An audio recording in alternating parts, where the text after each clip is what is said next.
On today's episode of The Last 5%, we're going to dive into why mental strength should be our target, because then mental health is the natural byproduct. The obsession is what causes that normal worry to be anxiety and those normal problems to be trauma. I don't look at a mirror first thing I wake up. I have mirrors in my room, but I literally just try to avoid mirrors, and the first thing I do is read my Bible, because the first thing I used to do is go brush my teeth and just look at myself for a minute and see like, okay, this is wrong, this is wrong. Raise your hand if you've gone to counseling. And if you are just listening audio, 4 for 4 people here. We are not anti talking with somebody, getting the help you need. What we're pushing back on is the obsession and rumination on the problems that send you to counseling, and then making those primary markers of your identity. Hey, at Mosaic, we have this saying, what's your last 5%? And what we really mean is, what's the thing you need to say to be in integrity about our conversation? We're doing this podcast because in our world right now, society is having conversations about things that shape us in very deep ways that are ultimately choking out the life Jesus came to offer you and I. And so we're doing the last 5% to make sure that nothing goes unsaid about our culture's most important conversations. Now, this podcast is an experiment. We want it to be adding value and insight to your life and walk with Jesus, and we're going to keep going as long as it is helping you. So one of the ways that you can let us know that it's adding value is that you would rate, review, and comment on this podcast so we know, hey, you should keep going. But this is important to us that it serves you and helps our church continue to grow and run after Jesus. So if it is helping you, please go ahead to rate, review, and comment. But with that being said, this is The Last 5%. Welcome to this week's episode of The Last 5% podcast. I am Jonathan Moynihan, lead pastor at Mosaic Christian Church, as you guys know, and I'm here with some friends today. First off, Jack Fleischer, our student director. Yep, it's me. The Gen Z wizard. That is what they call me. That was my nickname in high school, too. Gen Z wizard, whiz kid. Who are we here with, Jack? Today, we're here with, first of all, Caitlyn, right over here. Caitlyn just graduated high school and is now one of our leaders in our high school ministry. Shout out. That's right. We don't normally let recent graduates from high school serve in high school ministry, but Caitlyn's like that. She's a dog, so she's coming in hot. Like that. And then we have Kyle. Kyle actually has been through a full cycle of our of leading in student ministry. So he led all the high schoolers. They follow up a grade, went through the graduates. Now he's back down with now 10th grade. Yeah. Sophomores, that's a special breed, right? Yeah. Boys becoming men. There we go. That's good. Yeah, that's true. High school boys in general is a special breed. Special breed. Yeah. Special smells, too. Yeah. Special smells. Woof. On today's episode of The Last 5%, we're going to dive into why mental strength should be our target, because then mental health is the natural byproduct. We're going to look at, is this like a universal problem that's around the world? Is there something unique in American society that's causing this issue? And we're going to talk about, is it possible to have real love in a relationship if all you ever do is affirm somebody? So that's what we're going to cover today. Let's get into it. All right. So the problem we talked about this past week was how bad therapy is a thing. You know, we've all had good things like friends and pizza, but there are such things as bad versions of good things like bad pizza and bad friends. And so there is such a thing as bad therapy. And in the youth culture especially, you guys have kind of been the guinea pig of some of these therapeutic experiments and getting people to think about feelings a lot, self-diagnosing. So just I remember when I first pitched that we were going to be doing this sermon, some of the youth leaders and students were all like kind of chomping at the bit because you've seen it pan out. Just initial observations about what our modern therapeutic culture has done in the lives of teenagers. Kind of want to open it up for you all just to speak into that and give some unfiltered opinions on that. Yeah, I think so. First off, I think it's creating more of a fearful generation. Okay. So it's like fearful to go out and get jobs. We're marrying less and less in like later years. Mm-hmm.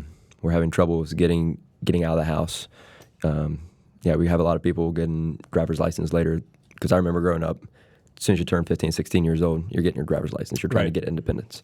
And I'm seeing it now, like 15, 16 years old. Well, dude, I remember when you're like 15 and 9 months, you could get your learner's permit when I was in high school, and everybody got their license right away. And the studies I've read now is that most students are waiting years to get their license. Is that true?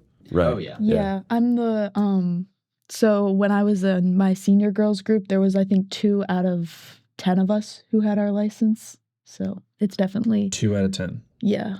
Do you think some of that is the fact that when we had our license, you had to drive to go see a friend, and you're able to just go talk to your friends or like on social like that? Do you think that's part of it? Yeah, I think that's a big part of it is people are just staying in touch on social media and like Snapchat, just like snapping each other back and forth. And they think that's like fulfilling them with their community. So they don't have this drive to go see each other and have real community.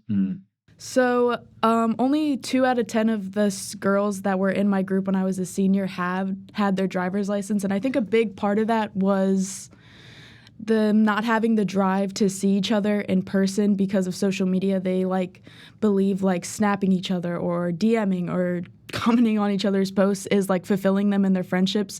But then they have like depression. Like a lot of our girls have struggled with depression and struggled with mental health issues.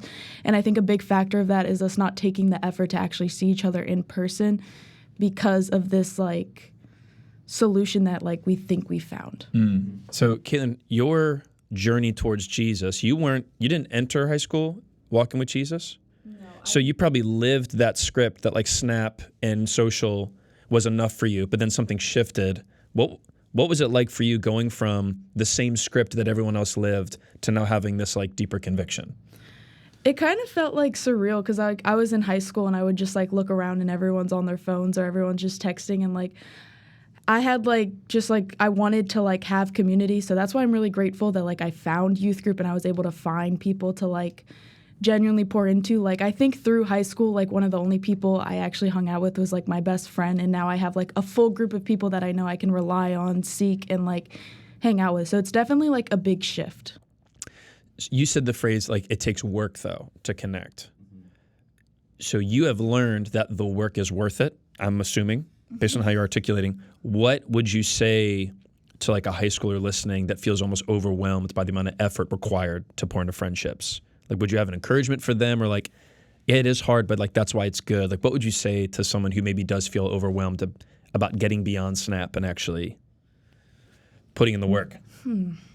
I'd say just start out simple. Well, first I'd say pray about it. Pray just that you can find fellowship, and I'd say expect conflict, because I think conflict is deemed as a negative thing and as a thing where it's like is just like seen very negatively. So I think expect it, because I know a lot of people run from conflict and think like it's toxic or things. So good friendship and good fellowship needs conflict, so that's part of the work. But I think the work is so worth it, because when you're going through things alone, like you just start to spiral. I've gone through things alone, and I've resorted to like just like social media, YouTube videos, like anything I can. So just like seeing the outcomes, I'd say just start with one person, find one person. I'd say get connected in youth group. I think that's the best place you can find fellowship, and just like be real and just say like you need, like just talk to a leader, because I think they're the most approachable people, and be like just ask to go get coffee or things.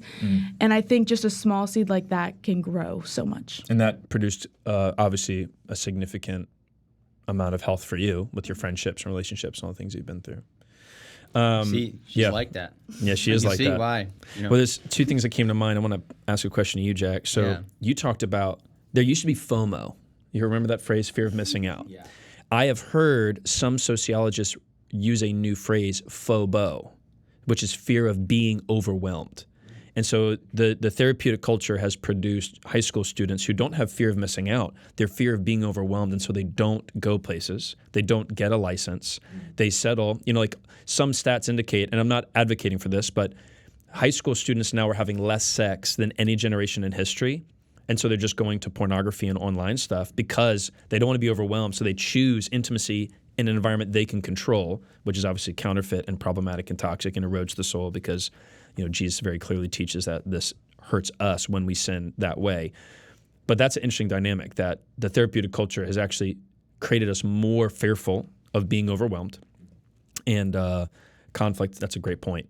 Like, conflict is necessary for human relationships, but if you think conflict is a sign that something is wrong, then you're just not going to go for it. Jack, one of the quotes of that book we all read, Bad Therapy, Abigail Schreier, the Wall Street Journal reporter, she said that bad therapy makes normal sadness, depression normal worries, anxiety, and normal problems, trauma. Right. As a student director who's been shepherding students in our church for half a decade now, how have you seen that manifest? What's that been like? Because you just celebrated 5 years on staff. Yeah, first of all, half a decade is crazy. Yeah, dude. What the heck? Man, so many things. Well, first of all, like you say that fobbo, like it doesn't change the fact that they still do have a fear of missing out, right? Well, they have a disappointment when they've missed out. You know what I mean? Like they may feel overwhelmed. They absolutely do. Like that's obvious. But then the want to be with people is still there, but it's not being overcome. So now they're just like double sad, you know, because they're overwhelmed and they don't want to be in that situation. But at the same time, they do want to be with their friends and they do want to do fun things. But now they feel like it can become either them or something about them or something that's happened to them is what's keeping them from this. And now there's just extra reason to be upset because now I can't be with people. And even if I was with people, I wouldn't be myself or normal.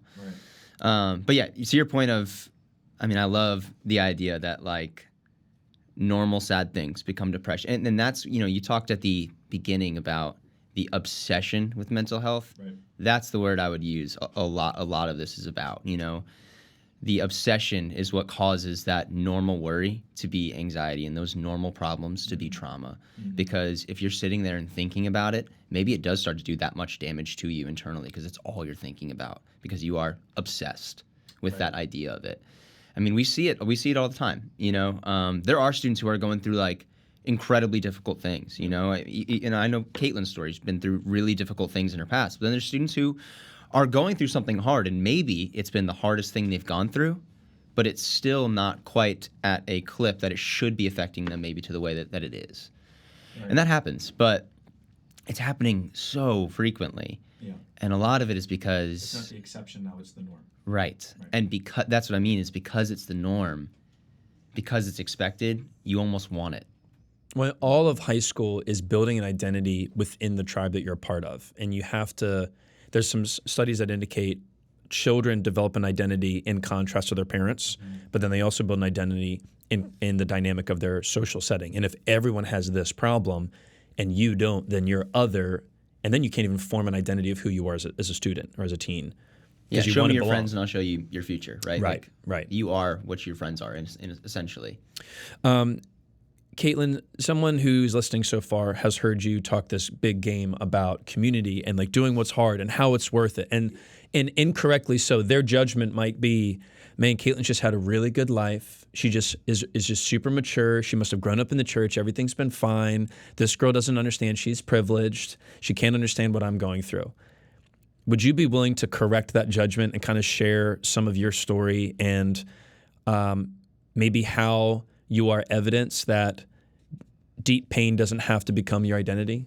Yeah, so I didn't grow up in a Christian household. I grew up not necessarily atheist, but just like my parents didn't really care. We just like religion wasn't a part of the household at all, any like perspectives. And I grew up with constant fighting and a lot of tension in my house, and I didn't know why until later on. And then when I turned 15, my dad passed away like very suddenly, and it revealed a lot of truth in my life. And it revealed a lot of ugliness of the people around me that I didn't know was there, and a lot of ugliness of just the world.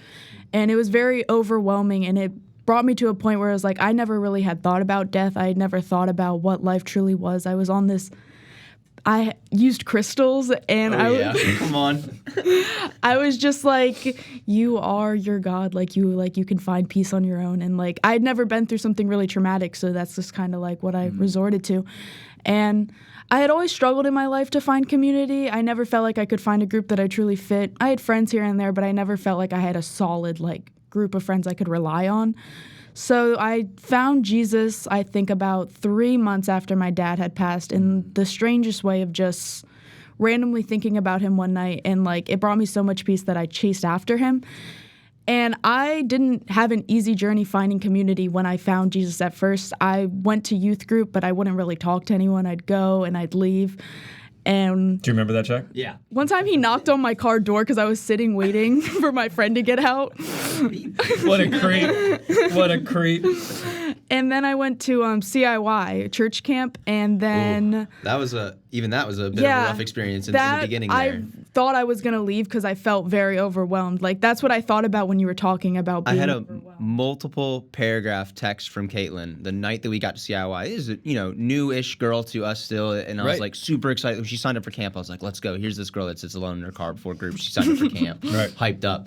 I was like, what's going on? And she was just talking about how she's feeling overwhelmed and she's, worried about making friends at camp and all that. And she was really stressed out. And I was like, hey, just make it one night. And I think it was even, she stayed in the room with your wife, right? It was with Danny. Yeah, it was Danny. And Danny really helped her kind of like calm down and see like this could be really good for me. And then boom, I'll let you kind of go into the rest there. But What a great person for God to providentially have you connect with, because Danny's incredible. Yes. I mean, she's such a safe person, but also bold. It's great. Because I had FOMO and fobbo at that point because I was scared of missing out, but I also was just very overwhelmed and I was just scared of being more overwhelmed. So I think that was a big breakthrough for me because after that's when I really connected with my girls. And ever since then, we've all been so close, ups and downs, but we've all stayed very good friends and had great community. That's awesome.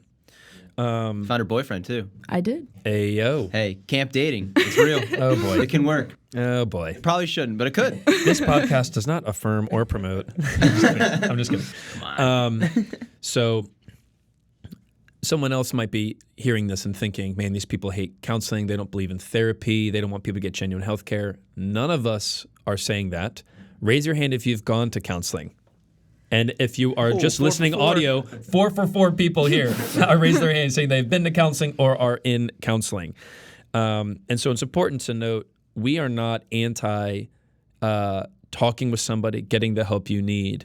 What we're pushing back on is the obsession and rumination on the problems that send you to counseling and then making those primary markers of your identity. Because culturally, for a long time, people needed to know it's okay to not be okay. But one of the roles of the church right now in this moment is teaching people it's okay to not be okay, but also God doesn't want you to stay that way. The primary label in your life isn't your sin or dysfunction. It is being a child of God, an image bearer of God through faith in Christ and the redemptive work of the Holy Spirit. So we're trying to create that space to like be a little voice in the wilderness saying, hey guys, we can get healthy. That's possible. It doesn't have to be your primary marker. And so with that being said, I know there's a couple themes. This whole podcast isn't specifically about high school students or students, but there are some, I think, back up. One of the things that's very interesting about church world is there are studies that indicate if your church has high schoolers that like attending, then that means you can engage and reach unchurched people.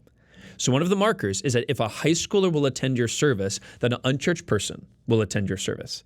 And I would argue in the same way, the prominent effects of the modern therapeutic culture within high school environments are a lead measure for what's going to happen through the adult society. Because the younger generations are always the leading edge demographic for marketing, advertising, culture, everything. I mean, this whole 6-7 nonsense, I don't even know what it is. I can't even. But high schoolers, it's everywhere because they're the leading edge. How did that make it? I don't know how it got in. But here we go. With that, I don't even know what it is. Can't wait for my friends Don't to at watch me, this. bro. That's going to become a meme. Here we go.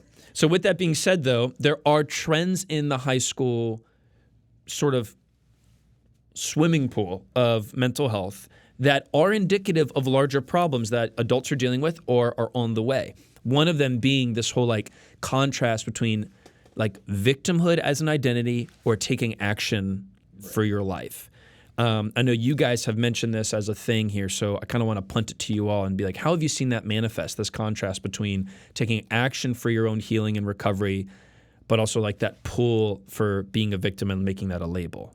I'm looking at you two first. It's interesting because you think, Kyle, I'll kind of kick it to you really, but you see it in both like guys and girls and kind of sometimes in different ways. Right. But this idea that, so much of who you are is now based in like what you've experienced and really on the negative. It's not so much about the positive things you've experienced in your life. It's the fact that like, oh, I've been through this. So now when you talk to me, like, know that that's part of what you're talking to is someone who's been through X, Y, and Z. And sometimes those things can be conflated a little bit, not always, but certainly can be, so that that identity is stronger. Or like when I look at you, I know that's who I'm talking to. That's what I'm talking to, is someone who's been through this horrible thing, and so I need to placate around that and be careful with what I say.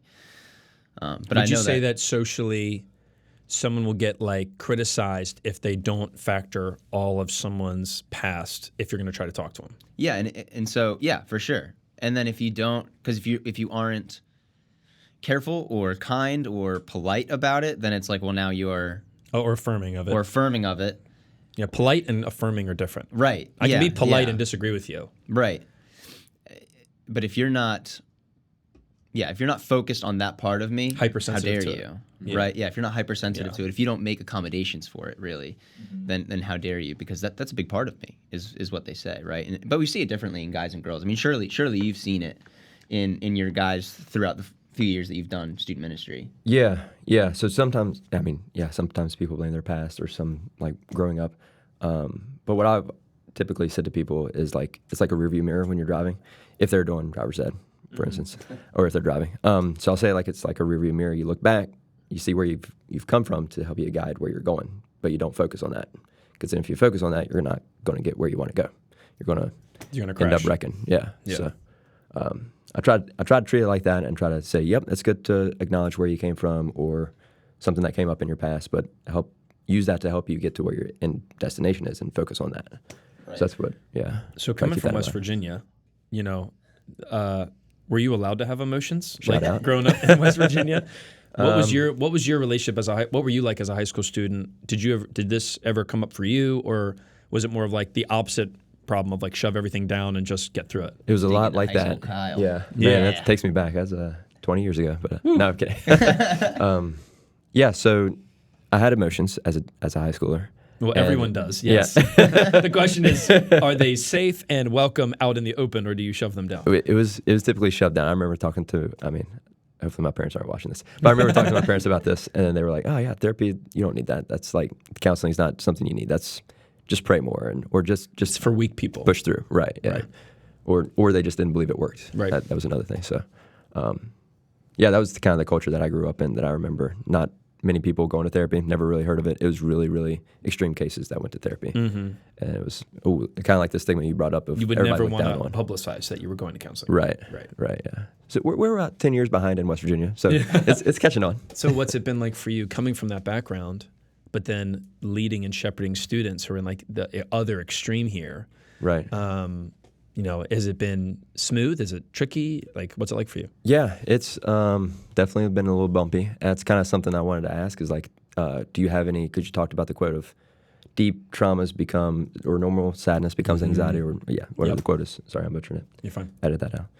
But anyways, We'll the quote you keep had. My question is, and the thing that I kind of wrestle with is that how do you discern between a trauma and versus like a regular everyday sadness that you just kind of got to suck it up? People experience this daily. So it's got, are there any exercises that you would have recommended to people like, hey, yeah, that's not really that traumatic.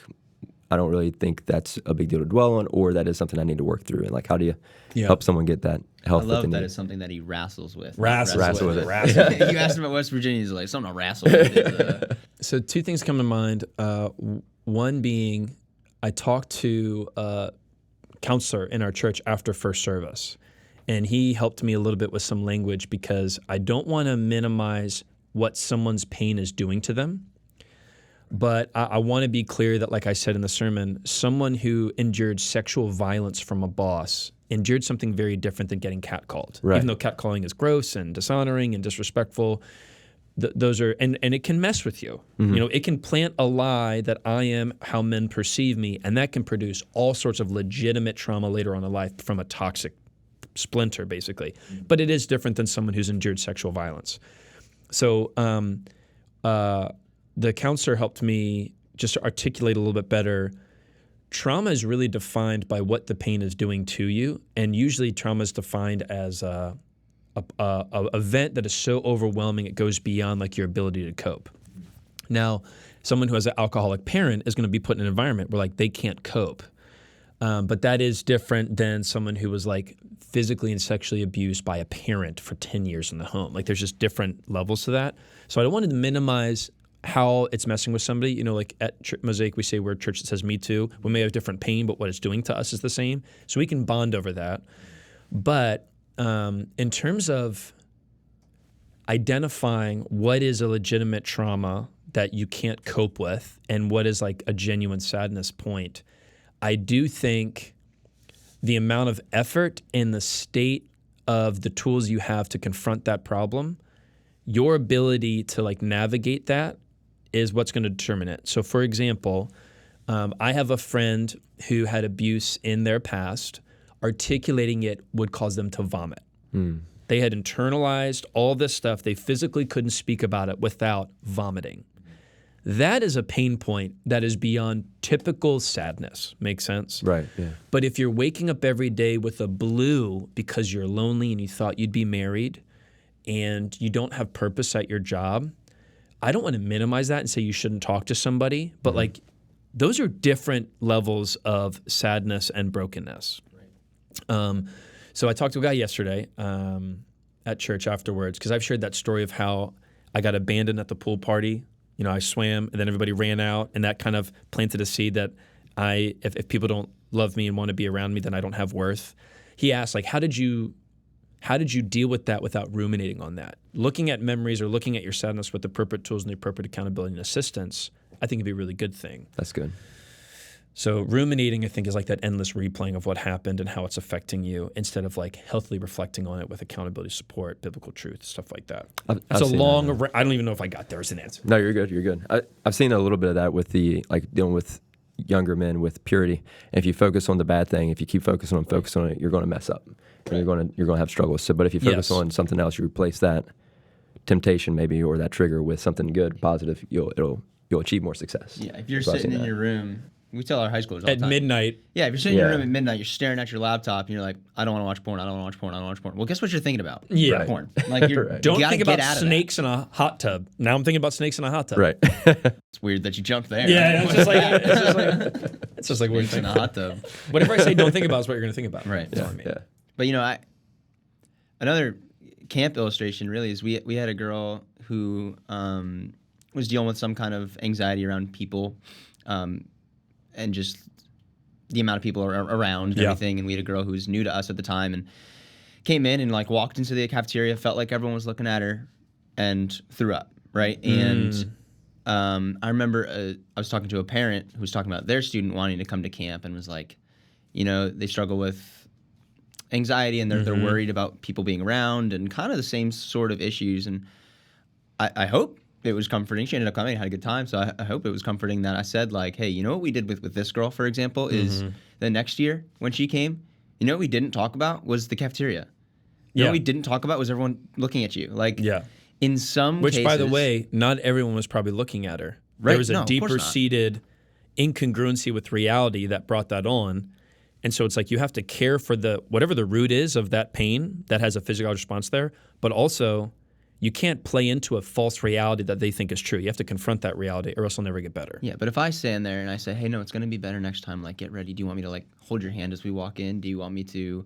Guaranteed it's going to be Do you want me bad. to tell people not to look when you walk in? Like, that's not going to help the situation. That's right. You know what I mean? Now that's all they're thinking about, right? And so almost talking about it creates even more of an obstacle to overcome. So that's a great segue to something that I had to cut from the sermon on Sunday. There's this 19th century poem by Catherine Craster about a centipede. And the joke of the poem is the centipede's rolling, having a good time, 100 legs. And then someone comes up to the centipede and goes, hey, which one of your legs moves the fastest? The centipede stops the ability to move because it's thinking about the thing that it never had to think about before, but now it's become so hyper-focused on that question and it loses its ability to move. And it's called the centipede's dilemma, and psychologists have this quote that captures the point. If you ask a centipede which one of its 100 legs moves the fastest, it forgets how to move. And then they say, reflecting on what we normally do without thought ironically worsens performance. A culture of endless self-reflection, therapy, and navel-gazing is eroding important life skills. So the whole idea of hyper-focusing on like these basic things instead of helping them move past it is producing stagnant, fearful, paralyzed people. Yeah, but it's creating more problems too. You know, Caitlyn talked a little bit about it, but like, so you could probably speak more to it, especially being more recent in it. But like, and as a girl, I would imagine this is much more prevalent as a girl. But like, it's the same idea of if I wake up in the morning, I look at the mirror and I say, well, what's wrong with me today? Or what's wrong with the way I'm feeling? And you're just looking at yourself thinking like, what's wrong? That's essentially, in a nutshell, what social media can become for some people, what Snapchat can become for some people. If the way I'm communicating with people is sending a picture of my face every day and I'm seeing my face over and over and over again, I'm just going to start to think like, what do I want to be better or different about this? And it starts to create more issues internally in you. I imagine you see that all the time. Yeah, it reminds me of just like taking pictures, and then like you hear like people like, if you look at a picture for long enough of yourself, you're going to see everything wrong and you're just going to think it's like awful. So that's what it reminds me of. And I think something that's like been on a really uprise and just especially like young women and teens is body dysmorphia. And I struggled with that for a while. And I think it's like hard to like, it's like easy to say but hard to actually do, but kind of just like trying not to think about it. Like just like I don't look at a mirror first thing I wake up. I have mirrors in my room, but I literally just try to avoid mirrors. And the first thing I do is read my Bible, because the first thing I used to do is go brush my teeth and just look at myself for a minute and see like, okay, this is wrong. This is wrong. I need to fix this. I need to do this. And I would think it like motivated me to be better or do better in the gym or do things, but it really just like destroyed my mental health slowly. I want to pause real quick. You just said something really profound that young women who are listening, and I think all women probably could benefit from.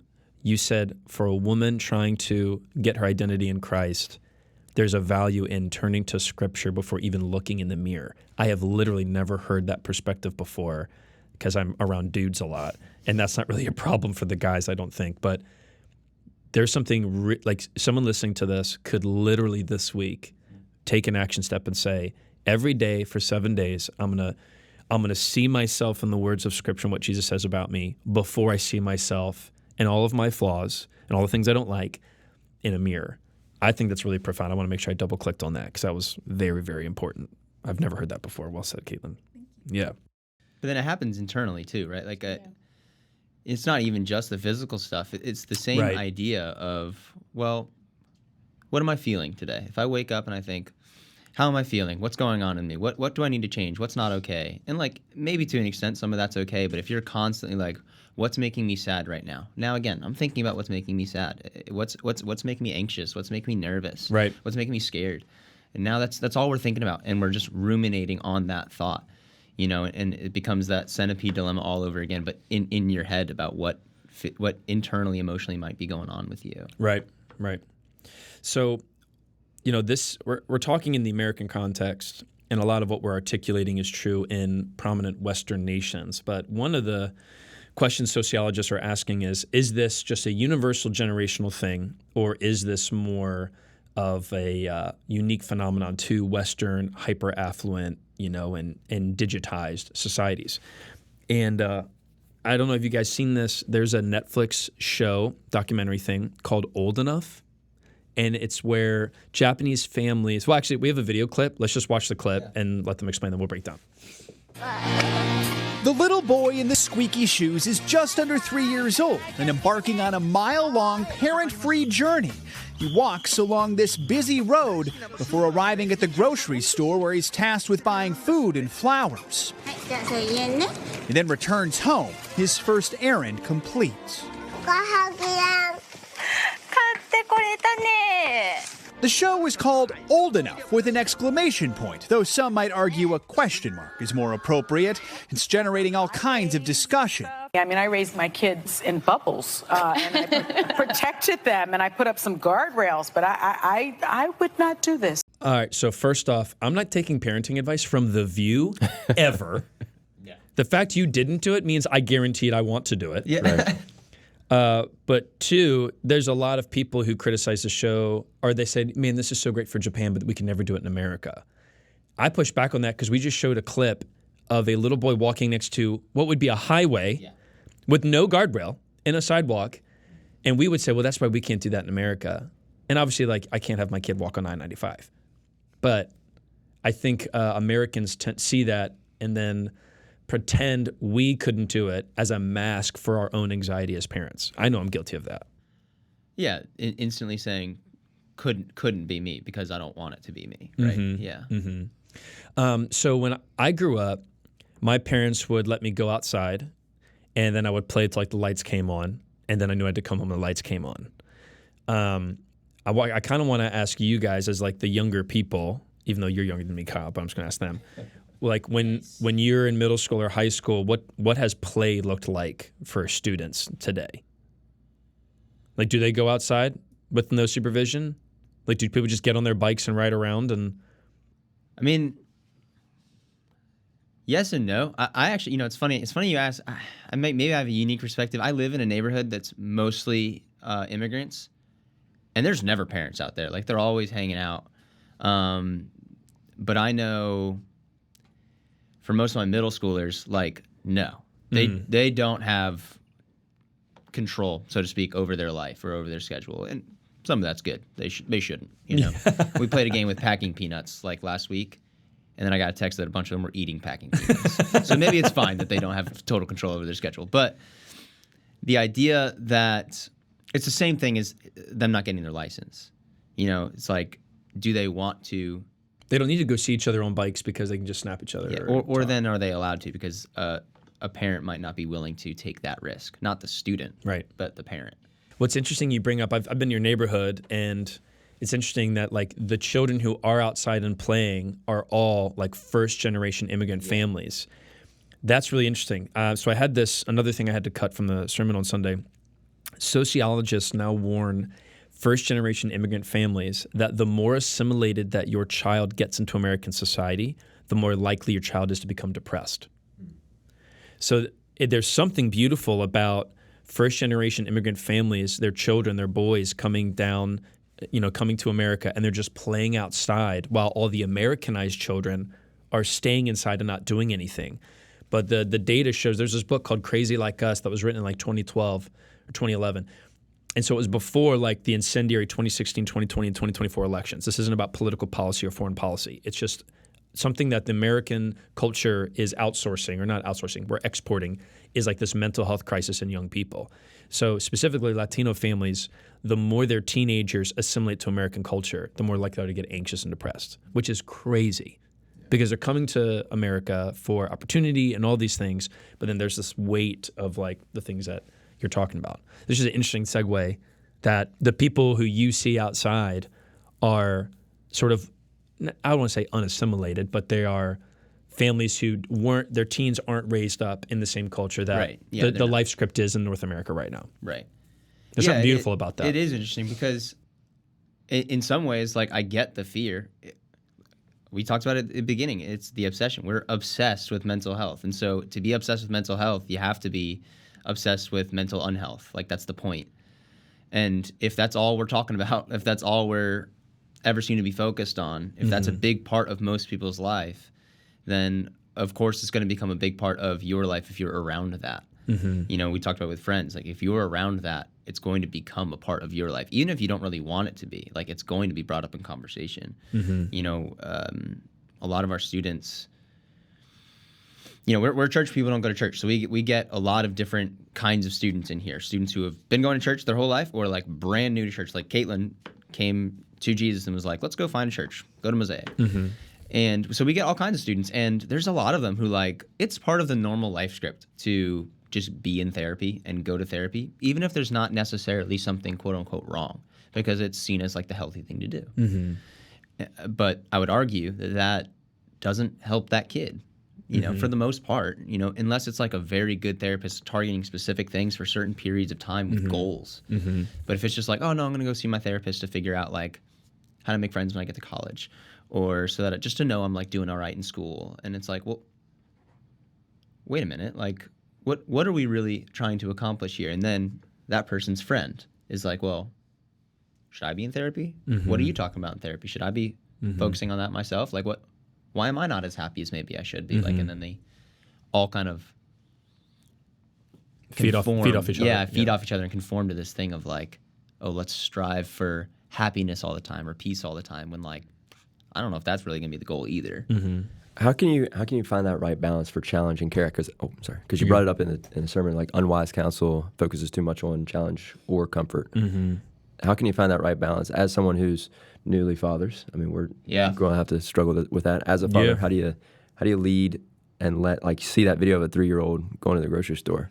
How do you balance that right risk tolerance? You know, like there's predators out there. There's drivers that are crazy texting and driving. How do you balance that risk that's out there, but also not coddle them, but also not set them up for failure by endangering them? Well, I think I don't pretend to have the perfect answer, but I do think this is more of a tension to manage than a problem to solve. You know, all 3 of my kids are very different, and parenting them all the same would be bad parenting. Like my oldest Evie, she's 7. I could let her go outside on her bike and just go, and she'd be fine. Isla might try to climb on top of a Hummer, you know, and then Indy can't go anywhere. Like he would just get upset and tired and lost, and I'd be terrifying. And it's not just an age thing; it's their personalities. So I think proximity with a person is necessary. You know, I can't, if I don't know Caitlyn's real life, I can't speak into what's going to be an overcorrection or over challenge. I got to be near to the person, have some sort of connection on a significant level. And then I think, too, the only way to lead someone well in this area is to be what we've called a self-differentiated leader, where you know your own self and your motivations. Yeah. So a great counselor is not interested in coming off smart or being dependent. A great counselor knows a well-being of the individual they're caring for and has a North Star to get them there. So the unwise counsel is like more interested in being right or more interested in being needed. And I think that's where things get really wonky. And that's where like oppressive or suppressive fathers and mothers come from. You know, like an oppressive mother needs to be needed, so she can't let her child grow. Are there ways that you could identify a healthy, wise counsel when you're in that state of anxiety or unhealthy mindset? You know, like, because I'm thinking if I'm back in my high school days where I'm super emotional, I just want to be told, hey, you're fine. You're a rock star. You're good. You know, like, how can you find that good, healthy, wise counsel? Are there ways that, I don't know, is there ways that you can identify the unwise counsel when you're in a bad mental state? I mean, you said something yesterday in your sermon that I thought was a big point. Like, if you're always being told you're right, if you're always being affirmed, you should probably run. Yeah, the only coaches that always affirm players are like rec coaches where winning doesn't matter. Sure. Yeah. Like a good coach for like a travel team is gonna be like, that sucked. Try better. We need to work on this. My daughter plays her first soccer league right now. It is amoeba soccer, just cells moving to, there's no form. But even when she stinks, good job, we're just affirming right now. There's no actual constructive feedback, but there's nothing at stake. And if the only time we're going to get nothing but affirmation is when there's nothing at stake really, or the person just doesn't care about your own victory, whatever that victory is going to look like. Yeah, because if you play that out, what happens to someone that's only ever getting affirmed? What happens to someone that's told really, maybe not told explicitly like you're never wrong, but if you're told like, oh yeah, you're doing it right, you're doing it right, you're doing it right, they're basically being told you're never wrong. What happens to someone when that plays out, right? I think it feeds into exactly what we've been talking about, when something seems to be going wrong in their life, well now it can't be my fault because I'm never wrong. It must be something that's done to me or something that's like hidden in this past trauma that I don't remember in my past. Yeah.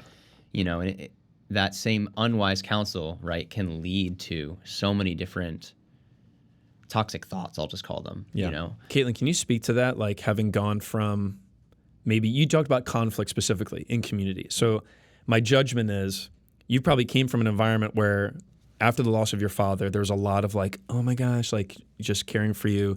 And then you found solid community and there came some conflict. Like, can you speak at all to what it's been like or what it was like being in an environment where maybe everybody just told you what you wanted to hear and then you met leaders in youth group who challenged you? Yeah, so growing up, I was like the only girl and I was the youngest, so it was kind of like I was never wrong. And when I went to high school, I think my counselors, it was difficult because I was like, freshman year, I was flunking all my classes, and instead of them like saying like, well, you're just going to fail, you have to deal with the consequences, they like coddled to me and said, we'll have your teachers raise your classes to this if you agree to do this, and we'll give you a crisis pass, which is when you can leave class whenever you want to go to the counselor. But I just would leave. And because like, oh snap, yeah, they would you just have a crisis pass. It's a pass. So was that like a common thing, like people having crisis passes? I had them twice, but okay.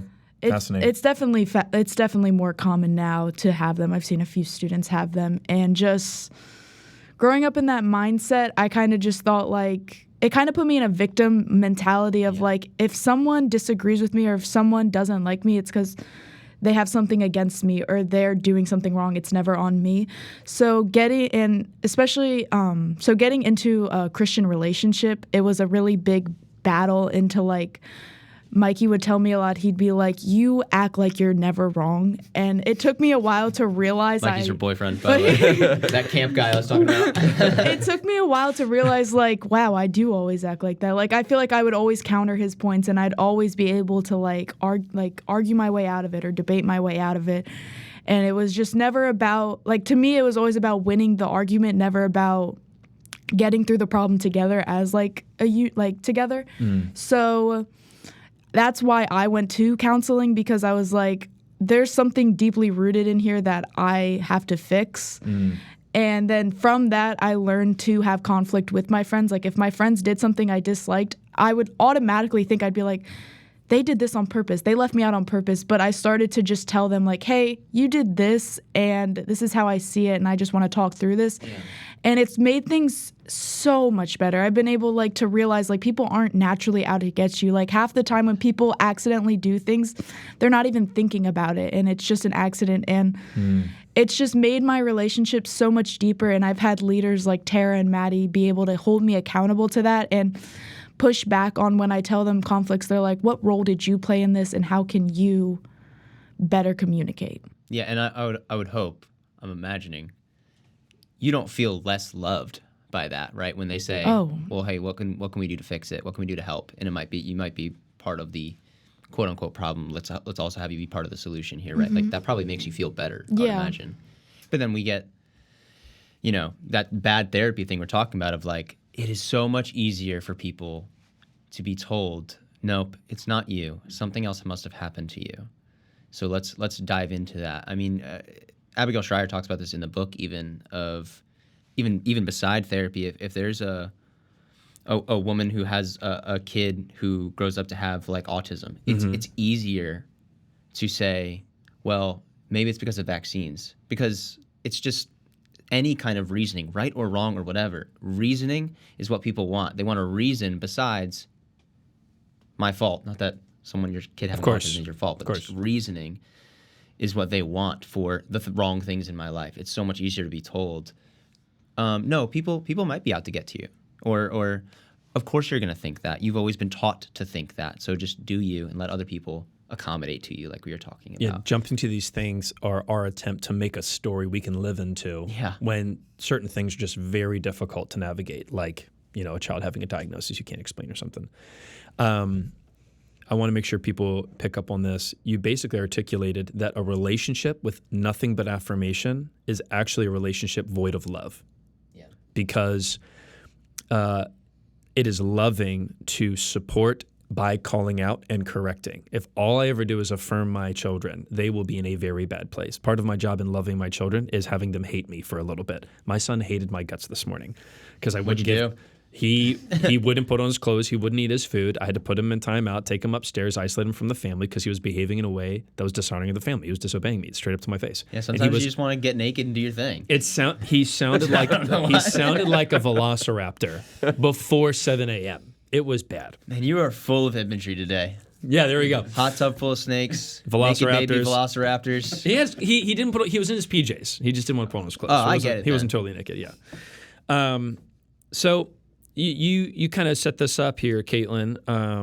The idea of going to counseling. You said there was something deeper you had to deal with, and you had to like uproot it a little bit. So it ties back into our weeds conversation. There's that. I kind of want to land on this. That application I gave of taking every thought captive. I said we need to, when we're spiraling, we need to stop it, say the thing out loud. We need to sift it and determine like, is this real? Is this rooted in Scripture? And then we need to swap it out with what God says about us. I'm curious. You've asked some great questions here, Kyle, and Caitlyn, you've shared your story. Jack, you work with students all the time, and you've done counseling stuff yourself. Stop it, say it, sift it, swap it. I don't want it to sound like an oversimplification. I do think it's really, really helpful, but my only fear is that sometimes it's difficult to identify the spiral and actually go through these steps. Do you think that's helpful? Have you tried that in any way? Maybe that's what you did in counseling, but when you hear like stop it, say it, sift it, swap it, and sort of taking the lies that we're living into and replacing them with Jesus' words, what comes online for you? I think it's so my wife and I went to counseling for postpartum anxieties with the baby. So we had the therapist said something similar. You have to acknowledge the fear that you have, address it. Don't try to squash it down. Don't try to bottle it up, and don't try to focus on it, but just acknowledge it. And then gave us like some breathing techniques and like do something physical to change the environment. So it seems a lot. That's like a stop it. You're changing the environment. Yeah. Right. Yeah. Cool. Yeah. So it seems very similar to what you. How's it mentioned. been for you guys as you've navigated? I think a lot better. Okay. A lot better to break out of that spiral of anxiety. Of like, is he breathing? Is he dying in his sleep? Of course, yeah. SIDS is a thing. Don't look that up. No, so, yeah. I mean, every night when my first kid was born, I put my finger up under her nose. Oh, yeah. And I'm like, please be alive. Are you alive? Done that trick. I probably did it last night. But when you are seeing the anxiety elevate, what would someone listening benefit from hearing you describe? Like, that's a dumb sentence. That's not even a sentence. How could someone listening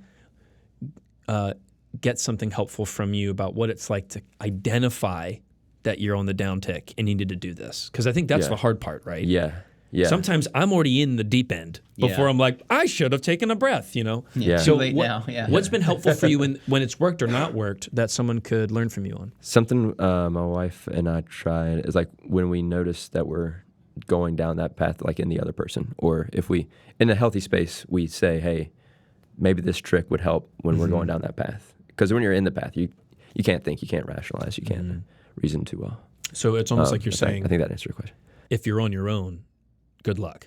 Yeah, that's tough. Yeah. And that's I think that's a big part of say it. If you're on your own, you have to say it out loud, do so, I guess. But like I know for me, I went through something, this earlier this year was more of like a hopefully like episodic thing of just a sickness turning into some pretty severe anxiety that I don't think I've struggled with since like I was a little kid. And that was a big part of it for me was I was trying to just in my head think like I'm not upset, or if I am, I'll just stop thinking about it. But it's been really helpful for me to let my dad know or let my wife know, like, hey, I'm starting to feel this. I don't know if it's anxiety, I don't know what, but like I started to feel a little bit of it last weekend, just doing something I love. I was like playing Frisbee and I felt this weird thing in my body, like this tension that I felt in anxiety before. And so I called my wife and I was like, hey, I just wanted you to know, like, I feel like I'm feeling this. And she was like, yeah, okay, thanks for telling me. Like, let me know how you're doing. Because she was in a different state. Right. And like just saying it out loud with someone who like knew me was so helpful. And now I don't think it would be helpful if I said, hey, I'm feeling this, like, you need to come pick me up. If that's where I was, then maybe. But like the idea that like it's still on me now. I got to do something about it. It may not be my fault, whether it is or not. It's still now my problem, right? We have to deal with it. Right. And those comes into the last two, right? The sift it, swap it. And obviously those probably the later form of what to do, but certainly a big part of it. Something I've done wrong is I would just instantly go to sift it, swap it with my wife. Yeah. So it's like I have to acknowledge that she does feel that way, that it's okay for feelings. You mean feelings. as a husband, it's not good to just try to solve the problem instead of listening and being present? Wait, it's not? No. No. Man, that's so good. Anything you'd want to add, Caitlyn? I think for me, and I know a lot of girls, sometimes it's difficult to actually like spot it. And sometimes I will spiral in my head and have so many thoughts. So I'll sit down with like like my leader, Tara, and I will like just blurt out everything that I think is the problem. And she'll be like, okay, I think all these things have a connection, and we'll like really go through and I'll be able to find the root problem. And I'll already feel a lot better. And I'm like, I think it was a lot of in my head. So I think talking to someone, it doesn't even have to be a counselor, just like someone who's wiser than you and being able to narrow down what you are stopping. Because sometimes I'm like, I can't stop everything at once, and there's everything going on. So I think that's great. Yeah, and how great is it that she's not going to sit there and say, great, we got one. Now, what else is wrong? Yeah. Like it's like, great, let's keep living into like strength, right? This idea between mental health and mental strength. It's like, okay, we maybe got to the bottom of one thing, so let's just continue to find what else is wrong and get you healthy. But it's like, no, like now we we got somewhere. We've got some direction, like forward momentum. Let's live into this idea of mental strength now. Like let's strengthen ourselves up. You know, that was a big part of your sermon yesterday. Even there's a I think I'll end with this. There's a somewhat famous Hungarian Canadian psychologist. He's probably been on your YouTube feed. We've talked about that. His name's Gabor Mate. He's an older gentleman, really like wise, you know, accent. It's like he speaks English, but he's got like this robust accent to him, so it's easy to listen to. And he tells this story about how, as an adult, he realized he had this like reactive withdrawal from his wife and family and friends sometimes, and it was like this mechanism by which he would protect himself. And he knew it came from the fact his parents weren't around because of World War II. He's an older guy. And for years, he said that he would essentially blame the war and the figures of the war for like his own reactive withdrawal, like it wasn't something he had to deal with. But then he has this line, he says, there comes a point in your maturity when Hitler made me do it no longer applies. And he has this line where what happened to you may not have been your fault, but it is now your problem.